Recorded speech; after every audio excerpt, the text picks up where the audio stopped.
your MVP pick right now and your finals pick. I've wanted to say Shai Gilgeous-Alexander for months, and that's because I think that the story of the Oklahoma City Thunder has been remarkable. We're talking about a guy that I believe he's played 71 or 72 games this year. In 50 of them, he's had 30 points. And just think about that. 50 games out of 70, this guy has scored at least 30 points.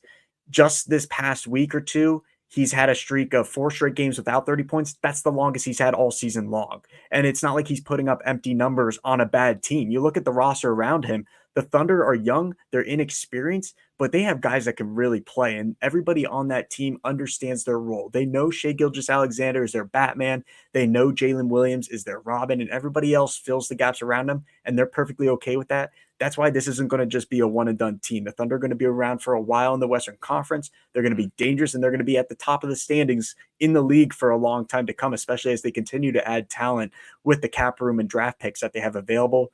But for the MVP right now, Shai Gilgeous-Alexander's missed some games. We've seen what Nikola Jokic has done recently. I mean, the stretch of triple-doubles that he's had. And even against the Cavaliers recently, he had that 26-point, I think it was 18 rebounds, 16 assists, triple-double. It just has to be Nikola Jokic right now. And quite honestly, it's probably going to be about 80% of the vote for Luka Doncic. I think he's the MVP. I mean, he's been unbelievable. Look at where Dallas is right now.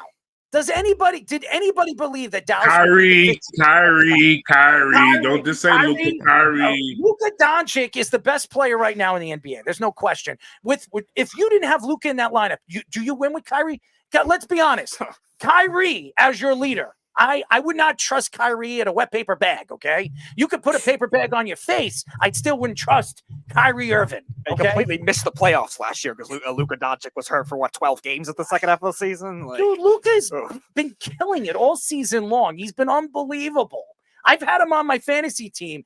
Every single game, the guy is getting a triple-double. I mean, he's been unbelievable. Who do they have on their team? Go through the roster. Who do you think? Out of all the players on the team, besides Kyrie and Luka, who do you want? Who would you take if you were picking the team right now? Who would you take on your roster?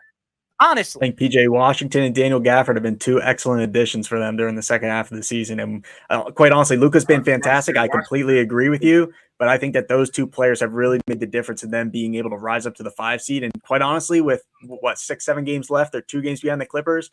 I do see the Mavericks being able to overtake the Clippers there and claim the 4 seed in the West. And then the MVP conversation is going to start, because I don't think that voters look at the standings and say a guy from 5 down in the conference deserves MVP, because how can the best player in the league be on a team that's not even hosting a first round series? And that's an argument some people do have. So if you have Luka Doncic in the 4 seed on a win streak going into the playoffs, I think that recency bias will earn him some votes. But everybody's attention is on Jokic right now, simply because, and I understand what you're saying, look where the Mavericks are. Well, look where the Nuggets are. Defending champions, 53 wins, probably going to be around 60 wins by the end of the year, and they're going to be the 1 seed again in the Western Conference. Team is it's loaded. Just hard to overlook. Brett, their team is loaded. I mean, come on. You go up and down their bench. They're loaded from 1 to 13. They're as good as any team in basketball. And yes, they do have Nikola Jokic, and he's fantastic, and he's been an MVP how many times in the last 5 years? He's won what, 2? He's won 2 and should have won last year. 2 MVP and should have won last year. Absolutely. Joel Embiid crying like a baby. Yep. And we all know the story about that. But to go back to that, I mean, he has players. Murray's a fantastic player. Michael Porter Jr. is a fantastic player. Their bench, they have so much talent on that bench. And their roster from 1 to 5, too, their starting lineup is as good as anybody. If you look right now at Dallas, and I still look at the 5 seed, we've seen 5 seed guys. We've seen 4 or 5 seed guys that win an MVP. I mean, it's not like it's impossible to see a guy like Luka Doncic win an MVP. He's averaging 33.9 points per game, 9.2 rebounds per game, and 9.8 assists per game. I mean, he's averaging a triple-double a game. He's as good as anybody in the league. He's been everything. He's put the team on his shoulders. So I understand what you're saying, and I love Nikola Jokic. He's a fantastic talent.